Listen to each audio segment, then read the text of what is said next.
Selam. Dostlar, bugün size Xankəndində bir günümü çəkib paylaşacağım.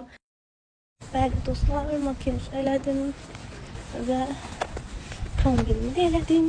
Gedirəm Xankəndində gəzməyə, sizə də göstərəcəm inşallah. Gəlin birlikdə bu qədim şəhərin keçmişində səyahət edək. Onun unudulmaz hekayələrini, adının və tarixinin arxasında gizlənən mənanı kəşf edək. Bu şəhər İbrahim Xəlil xan tərəfindən 18-ci əsrdə istirahət məkanı məqsədi ilə yaradılıb. Bu qədimi şəhər sanki keçmişin sükut dolu hekayələrini fısıldayır. Adının arxasında duran xan sözü isə onun əzəmətinin və əbədi dəyərini simvollaşdırır. 1991-ci il 28 dekabr erməni silahlı qüvvələri Xankəndini işğal etdi.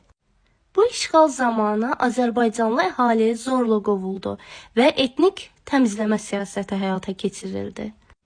Xankəndi uzun illər işğal altında qaldıqdan sonra 2023-cü il sentyabr-oktyabr aylarında yenidən işğaldan azad edildi.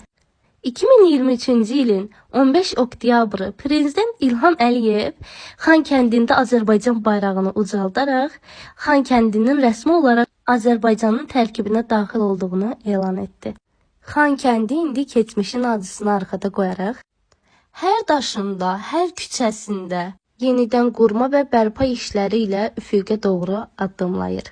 Millətin qürur dolu tarixi və gələcək ümidləri əks olunur. Tarixi abidələrin işğal dövründə zədələnməsi nəticəsində onların yenilənməsi istiqamətində geniş miqyaslı layihə işləri həyata keçirilir. Bu layihələr abidələrin orijinal gözəlliyini və tarixi əhəmiyyətini qoruyub saxlamaqla yanaşı, şəhərin mədəni həyatını da zənginləşdirir. İzləmədə qalın, yeni paylaşımlarım olacaq.